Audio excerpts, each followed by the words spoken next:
অন্ডাল থানার Kajora new colony মাঝিপাড়ায় সরকারি ত্রিপল বিতরণকে কেন্দ্র করে উত্তেজনা। এলাকা বাসিন্দা সুরাধনী ডোম অন্ডাল থানায় লিখিত অভিযোগ দায়ের করে বিজেপি নেতা সঞ্জয় চৌধুরী সহ বেশ কয়েকজনের বিরুদ্ধে।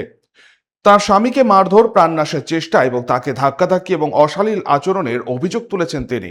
আহত ব্যক্তিকে দুর্গাপুর মহকুমা হাসপাতালে চিকিৎসার জন্য ভর্তি করা হয়েছে। অভিযোগকারী অভিযুক্তদের বিরুদ্ধে কঠোর আইনি ব্যবস্থার দাবি জানিয়েছেন।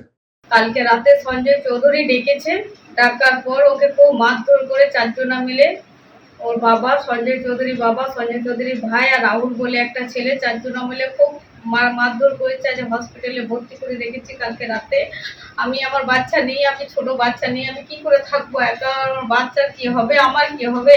আর যদি কোনো কিছু হয়ে যায় তাহলে কি হবে গো? আপনারা বলুন আমাকে। পার্টির ছেলে হয়ে পার্টির ছেলেকে মারছে। ও বিজেপির একটা ছোটখাটো এখন কার্যকর্তা হয়ে কাজ করে বেড়াচ্ছে, সবাইকে গরিব দুঃখীদের মানুষদের কাছে যাচ্ছে আসছে। সঞ্জয় চৌধুরীর কাছে তিরপল চেয়েছিল, বলছে যে আমি এমএলএ কাছ থেকে নিয়ে এসেছি তিরপল, তো সেটার জন্য গেছিল।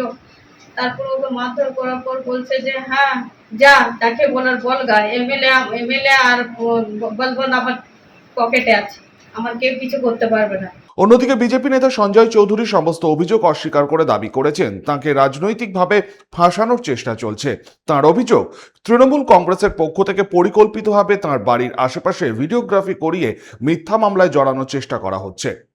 टीएमसी द्वारा कुछ दिनों से रात को मेरे घर के बाहर कुछ असामाजिक तत्वों को भेजा जा रहा है, जो मेरे घर के वीडियो फोटो ले रहे हैं और गाली गलौज और जान से मारने की धमकी दे रहे हैं। ये सब टीएमसी के गुंडे के द्वारा ये सब रात में 12 बजे 1 बजे रात को मेरे घर के पास भेजा जा रहा है। ये सब क्या चल रहा है उसको, ये लोगों को अभी भी लग रहा है ये टीएमसी राज है। ये सब भूल जाए, पश्चिम बंगाल में बीजेपी की सरकार है। ঘটনার অভিযোগের ভিত্তিতে অন্ডাল থানা পুলিশ তদন্ত শুরু করেছে। প্রলয় ব্যানার্জি, 99 নিউজ বাংলা, অন্ডাল। আপনারা দেখছেন 99 নিউজ বাংলা। বদলাবো আমরা।